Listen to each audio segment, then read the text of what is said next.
복된 주일을 맞아 이곳까지 나오신 모든 분들을 진심으로 환영합니다. 오늘 히브리서 강해 16번째 시간으로 멜기세덱의 반차를 따르는 별다른 한 제사장이신 예수 그리스도에 대하여 말씀을 살펴보기를 원합니다. 제사장 제도는 구약시대에 하나님께서 특별히 이스라엘 백성들의 속죄와 관련하여서 허락하신 제도입니다.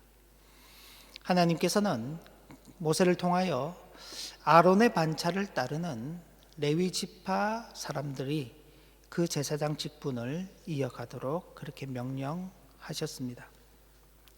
하나님께서 이 직분을 허락하신 것은 하나님께서 세우신 그 율법이 바르게 세워지기를 바라심 때문이었습니다.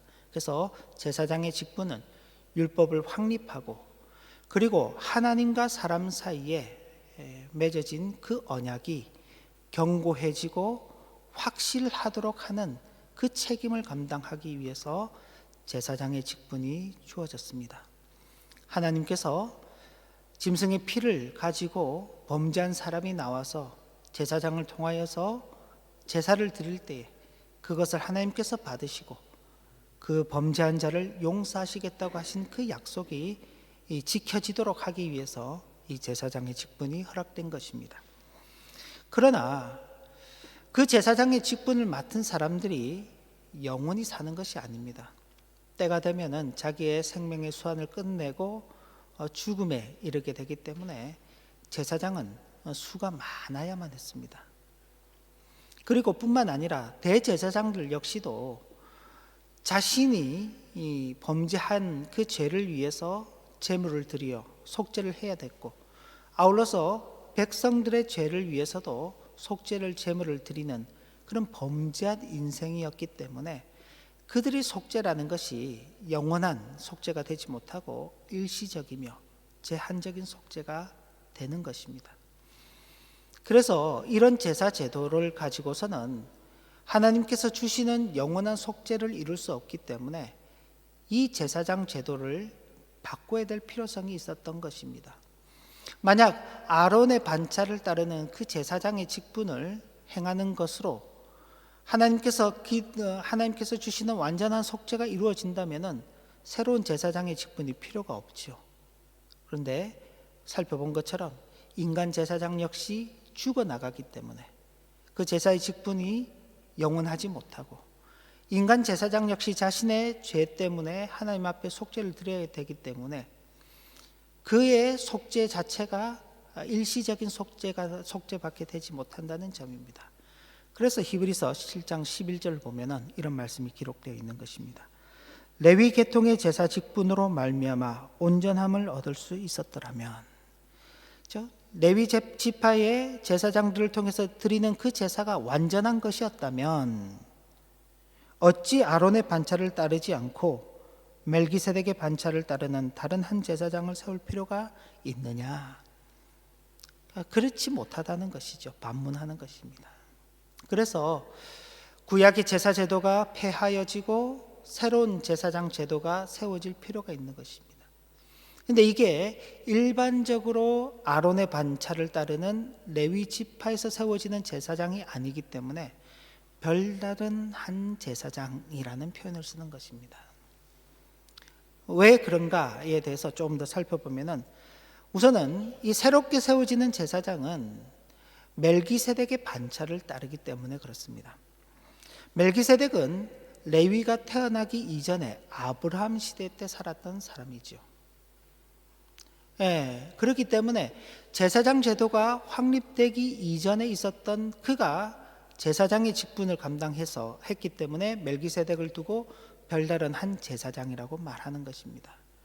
그리고 바로 그 멜기세덱을 이어서 제사장이 되시는 예수 그리스도는 레위 지파의 계통을 따르지 않는 멜기세덱의 반차를 따르는 분이시기 때문에 역시 별다른 한 제사장이 되시는 것입니다. 출신에 있어서도 마찬가지입니다. 앞서 말씀드린 것처럼 제사장은 레위 지파를 통해서만 나오게끔 되어 있습니다. 물론 레위 지파 사람들이 다 제사장이 되는 것은 아닙니다만은 레위 지파 가운데서 어쨌든 혈통적으로 아버지가 제사장이면 아들도 제사장이 되는 것입니다. 할아버지가 제사장이면 손자도 제사장입니다. 그 제사장의 직분은 혈통적으로 이어지도록 되어 있는 것입니다. 그런데 예수 그리스도께서는 한 번도 그 제사장의 직무를 감당해 본 일이 없는 유다 지파에서 나오셨습니다.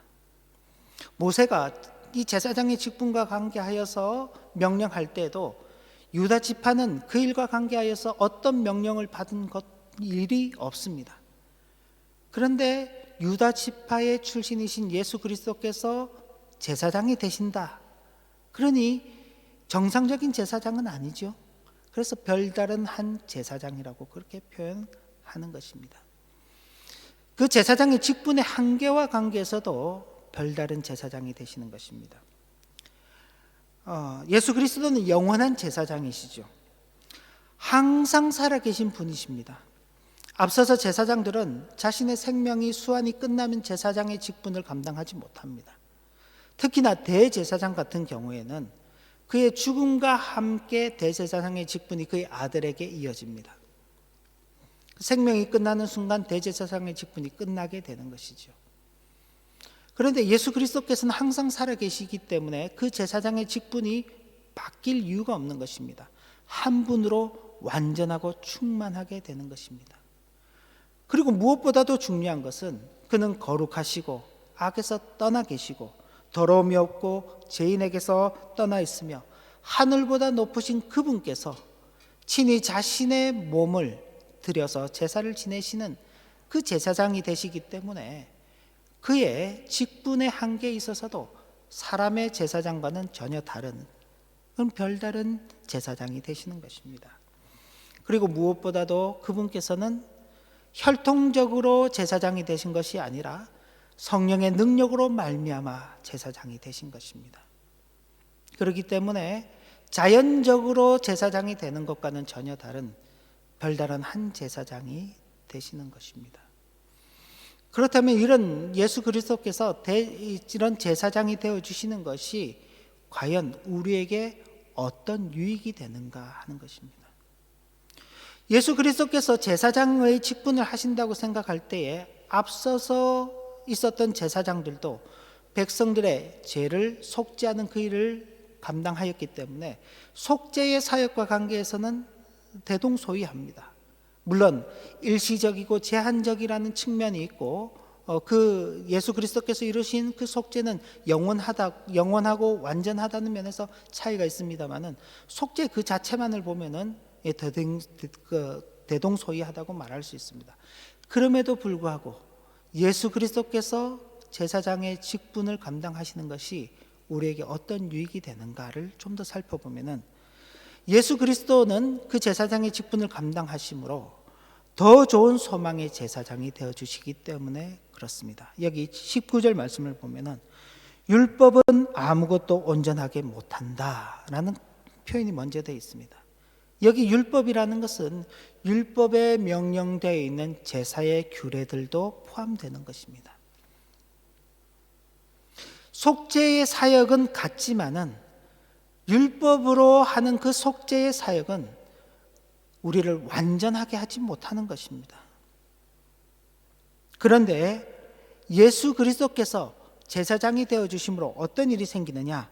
이에 더 좋은 소망이 생기니 예수 그리스도께서 별다른 한 대제사장이 되어주심으로 소망이 생기는 것입니다. 이것으로 우리가 하나님께 가까이 가느니라.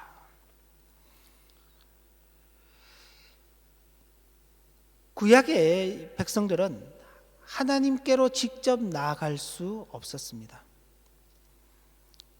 자신들의 그 범죄함이 드러나게 되기 때문에 하나님께 나아가는 것을 굉장히 두려워하였습니다.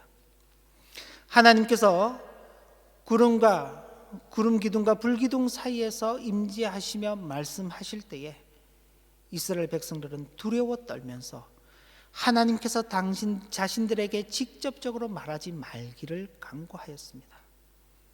그리고 오로지 모세를 통해서 말씀해 주시기를 요청하였습니다. 왜요? 범죄한 인생들로서는 하나님의 임재하심을 감당할 수 없기 때문에 그렇습니다. 그런 역사가 구약 시대를 전반 걸쳐서 이어져 왔던 것입니다. 그래서 대리자, 제사장을 세워서 인생들은 하나님께 나가는 것이죠. 그런데 예수 그리스도께서 제사장이 되어 주심으로 말미암아 우리에게 더 좋은 소망이 생겼는데 우리가 하나님께로 나아갈 수 있는 길이 열리게 된 것입니다. 이제는 어떤 다른 중보자를 통하지 않고 예수 그리스도를 통하여 모든 믿는 자들이 하나님께로 나아갈 수 있는 그 길이 열린 것입니다. 쉽게 일례를 들어서 여러분들이 저를 통해서 하나님께로 나가야 한다면은 여러분들은 하나님과의 그런 관계가 지금 나와 하나님과의 관계가 어떻게 서 있는지 확인하기가 굉장히 어려울 것입니다. 그러나 신약 시대는 목사라는 그 직분을 통해서 하나님께로 나가지 않습니다. 모든 성도가 다 하나님께로 직접 나갈 수 있는 그 길이 열린 것입니다. 하나님의 은혜를 직접 받아 누리는 그런 자리로 나갈 수 있게 되었다는 사실입니다. 그래서 우리는 이런 소망 가운데서 살아갈 수 있는 것입니다. 또 하나, 예수 그리스도의 제사장 직분이 우리에게 주어지는 큰 유익은 그는 맹세로 세움받은 제사장이 되시기 때문에 그렇습니다. 여기 20절 21절을 보면 또 예수께서 제사장이 되신 것은 맹세 없이 된 것이 아니니 그들은 맹세 없이 제사장이 되었으되, 여기 그들은 구약의 제사장들이죠. 그들은 맹세로 된 것이 아닙니다. 혈통에 따라서 아버지가 제사장이면 아들도 제사장이 되는 혈통에 따라서 제사장이 되었습니다. 그러나 예수는 자기에게 말씀하신 이로 말미암아 맹세로 되신 것이라. 주께서 맹세하시고 뉘우치지 아니하시리니 내가 영원히 제사장이라 하셨도다. 그는 우리의 영원한 제사장이 되어주시는 것입니다. 그것이 하나님께서 맹세하신 내용입니다. 우리에게 다른 제사장이 없는 것입니다. 더 좋은 소망을 주시는 제사장, 그 제사장이 되신다는 그 맹세를 하나님께서 해주셨기 때문에 그 맹세가 바뀌지 않는 것입니다. 우리에게는 다른 제사장이 필요가 없는 것이죠.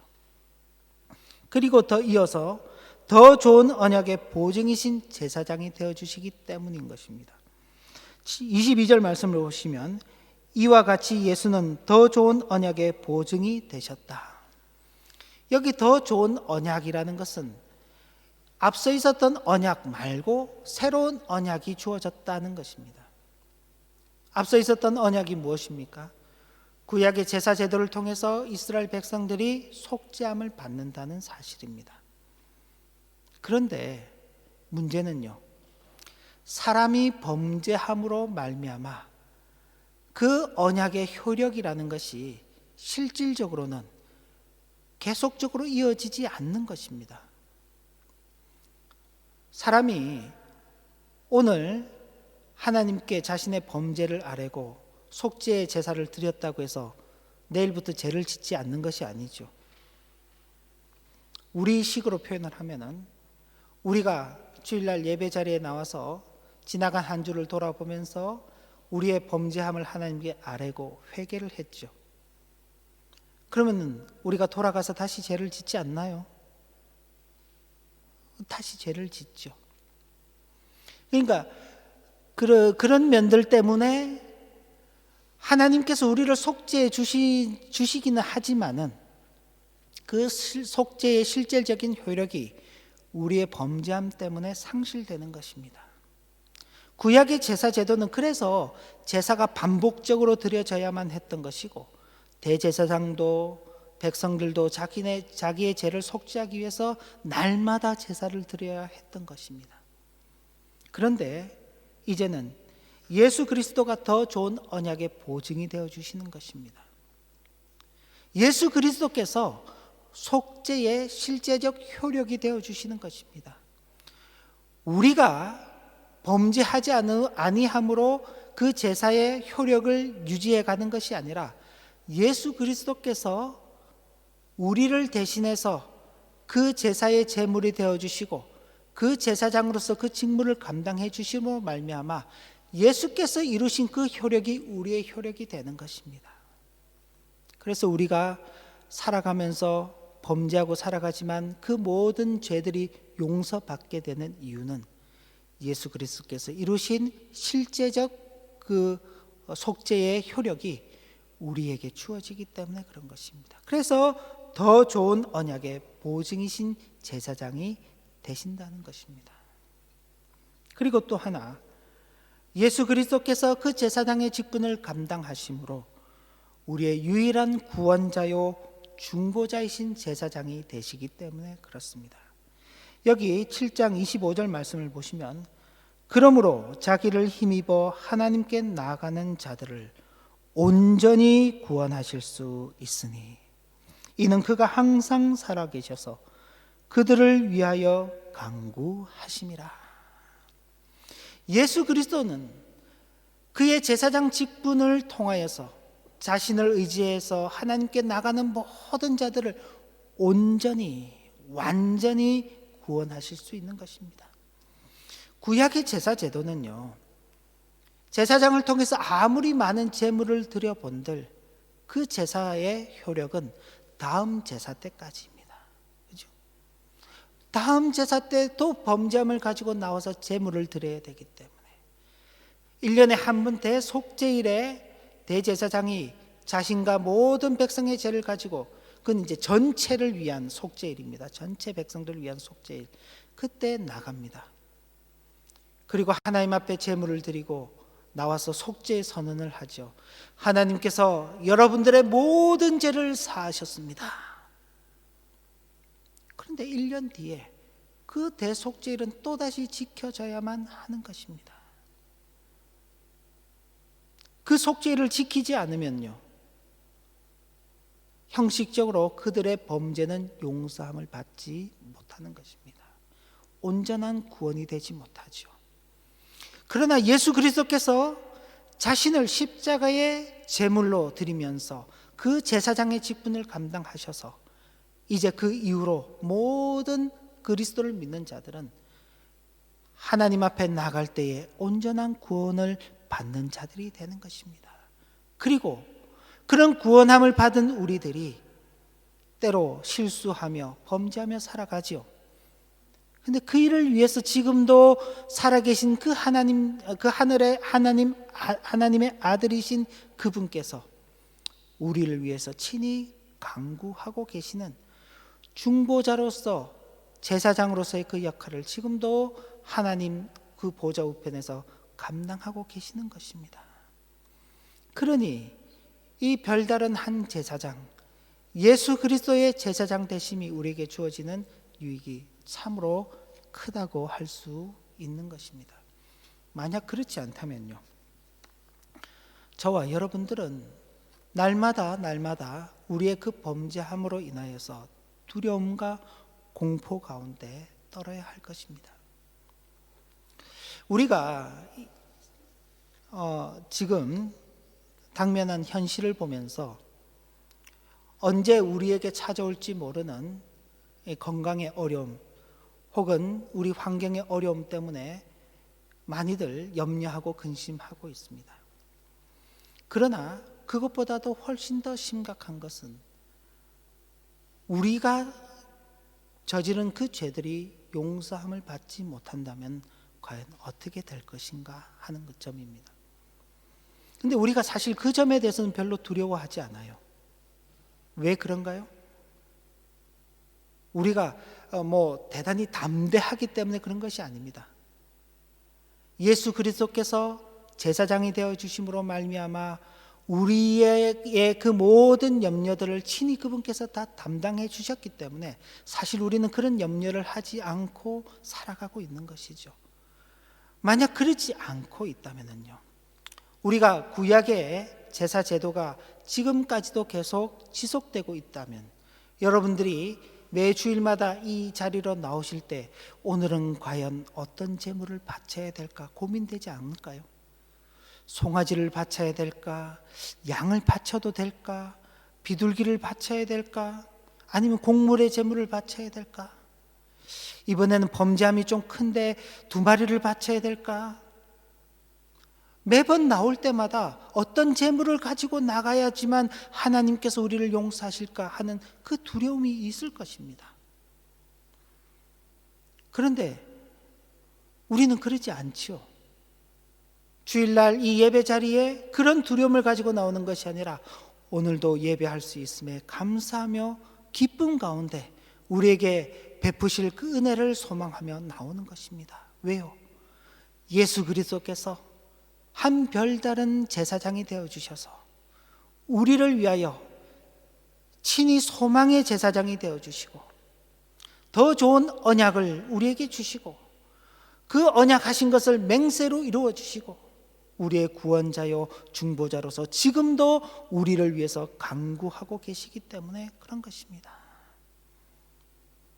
어느 누구도 우리가 예수 그리스도에게 그런 중보자가 되어달라고 요청하지 않았음에도 예수 그리스도께서는 우리의 영원한 제사장이 되어주시는 것입니다. 왜요? 그분께서 존재하신 그 자체가 이 일을 위해서 존재하기 때문에 그렇습니다. 조금 어려운 표현일 수 있는데 예수 그리스도께서 영원한 제사장이 되심은 그가 영원히 온전하게 되신 아들이시기 때문입니다. 그가 영원한 아들이기에 영원한 제사장으로 표현되고 영원한 제사장이기에 영원한 아들이 되시는 것입니다. 그러니까 예수 그리스도께서 우연하게 제사장이 되어주신 게 아니라 영원한 아들이시기 때문에 그 제사장이 되어주시는 것이고 영원한 제사장이기 때문에 영원한 아들이 되어주시는 것입니다. 조금 더 확대해서 보시면 예수 그리스도의 영원한 제사장의 직분은 아들 되시는 그 신분의 결과이고 아들의 신분은 영원한 제사장의 직분의 원인이 되는 것입니다. 우리가 지금까지 말씀을 이렇게 보면은 우리가 생각하는 인과관계는 그런 것입니다. 하나님께서 구약의 제사장 직분을 이렇게 명령해 두셨는데 그 제사장 직분으로는 하나님께서 이루시고자 하는 뜻이 다 이루어지지 않기 때문에 하나님께서 급하게 그 직분의 제도를 바꾸셔서 당신의 아들을 새로운 제사장으로 세우셨구나. 중간에 뭔가 문제가 생겨서 하나님께서 바꾸셔야만 됐구나. 그렇게 생각하기 쉬운데 그게 아니라 예수 그리스도께서 영원한 제사장이라는 것은 그의 존재 자체가 그 일을 위해서 있으시다는 사실입니다. 그가 하나님의 아들, 영원한 아들이신 그 신분을 가지고 계시기 때문에 영원한 제사장이 되시는 것입니다. 단지 그 아들이라는 그 신분이 원인이 되어서 제사장이라는 그 직분을 갖게 되시는 것이지요. 그런 처음부터 이 세상이 창조되기 그 전부터 예수 그리스도께서 이 영원한 제사장이 되어주시기 위한 모든 작정하심이 하나님께 담겨져 있다는 사실입니다. 그러니까 창조로부터 시작하여서 이 세상이 끝나는 종말까지 하나님의 그 구원하심은 당신의 아들을 통하여서 우리에게 주어지고 있는 것입니다. 그게 한 시점에 나타나게 된 것이죠. 그래서 예수 그리스도께서 영원한 제사장이 되심은 하나님의 구원의 경륜에 따른 것이다. 하나님께서 경영하시는 그 구원의 방식에 따른 것이다. 일시적이고 제한적인 속죄를 통해서 인간의 죄는 아무리 인간이 많은 재물을 바쳐도 그것으로 용서함 받는 것이 아니다. 인간의 죄의 용서는 사람이 재물을 바치는 것에 있지 않고 그 죄를 용서하시는 하나님께 있다.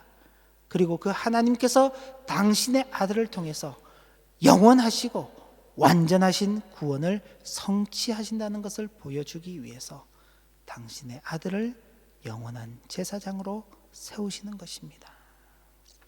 바로 저와 여러분들은 이 예수 그리스도 그분을 기억하기 위해서 불과 2주 전에 육체로 오신 예수 그리스도 그분을 기억하고 기념했습니다. 그리고 그 예수를 모시고 그 예수 그리스도께서 이 땅에 오셔서 이루신 그 구속의 은혜, 자기 자신을 제물로 바쳐서 이루신 그 제사장 직분의 그 사역의 큰 은혜 속에 살아가고 있는 것입니다. 예수 그리스도께서 대제사장이 되시어 이루신 구속의 은혜를 받은 우리 모두임을 분명히 기억하시고 이 세상 그 어떤 것들로도 우리를 두렵게 할 것이 없다는 사실을 기억하시기 바랍니다. 자기를 의지하여 하나님께 나가는 자를 온전히 구원하실 수 있는 그분이 계십니다. 항상 살아계셔서 우리를 위해서 지금도 간구하시는 그분이 계십니다. 그러기에 감사와 영광을 돌리는 그 삶을 살아가야 할 것입니다. 그리고 예수 그리스도께서 대제사장이 되어주심으로 이미 우리에게 주어진 구원의 결과가 있습니다. 저와 여러분들은 예수 그리스도 안에서 온전한 구원하심을 받은 자들입니다. 우리에게 이 구원의 결과가 주어져 있죠. 그런데 구원의 결과가 주어졌으면 바로 그 구원의 자리로 이렇게 옮겨지면 참 좋을 거 아닙니까? 그죠? 그런데 하나님께서 우리에게 아직까지 이 땅의 삶을 살아가시게 하는 이유가 있습니다. 과정을 살아내는 것입니다. 이 세상에는 결과만 좋으면 과정을 무시하는 그런 경향들이 많이 있습니다.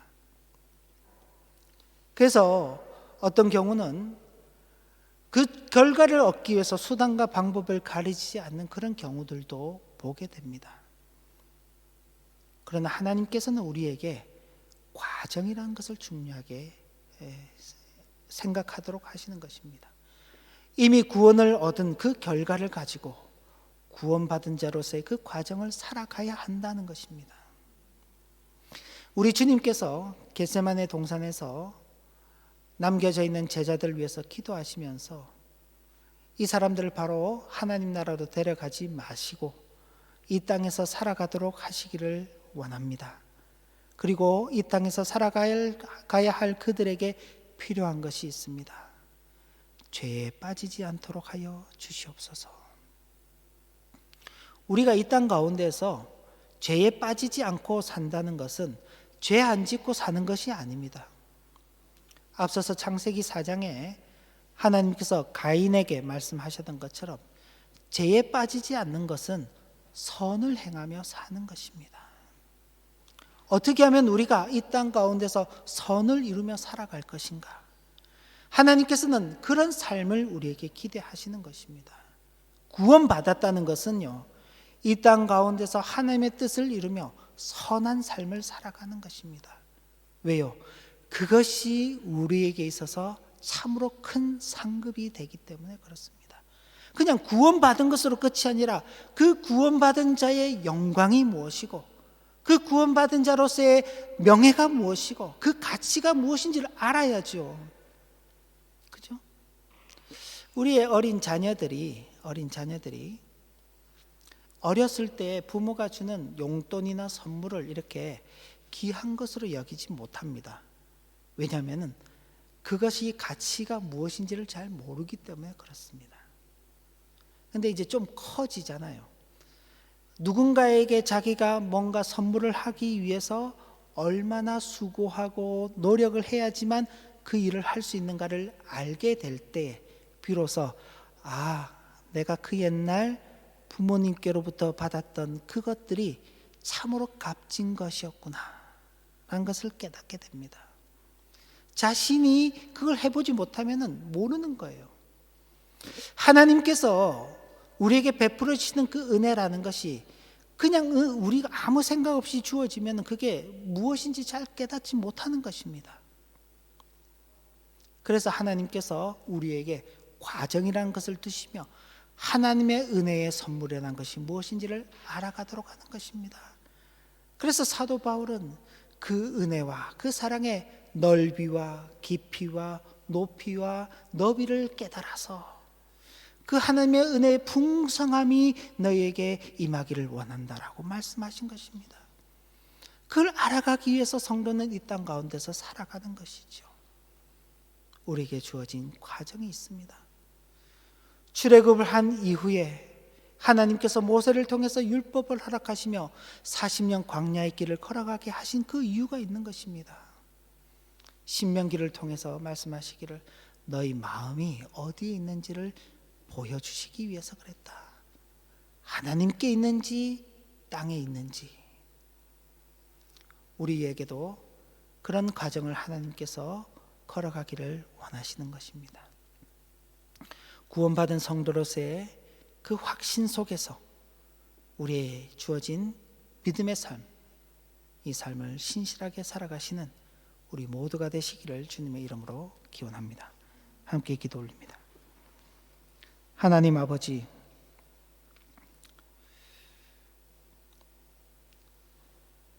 우리에게 베풀어 주시는 그 큰 은혜의 실체가 무엇인지를 보여주시기 위하여 친히 당신의 아들을 한 제사장으로 세우시고 그 제사장의 직분을 감당하심으로 말미암는 풍성한 유익들을 우리에게 선물로 주신 것 참으로 감사를 드립니다. 그 은혜 속에 우리가 이 세상의 삶을 두려워하지 않고 살아가게 되었습니다. 이 세상의 삶만 두려운 것이 아니라 언젠가 우리에게 찾아올 죽음조차도 우리를 두렵게 하지 못할 것은 아버지 하나님께서 아들을 통해서 허락하신 영원한 생명이 바로 우리에게도 주어져 있고, 이 땅에 육신을 입고 오신 그 예수께서 십자가의 고난을 당하시고 무덤에 묻히셨지만은 3일 만에 다시 살아나심으로 우리에게도 동일한 부활의 소망을 주셨기 때문에 우리가 이 확신 속에서 살아가게 됩니다.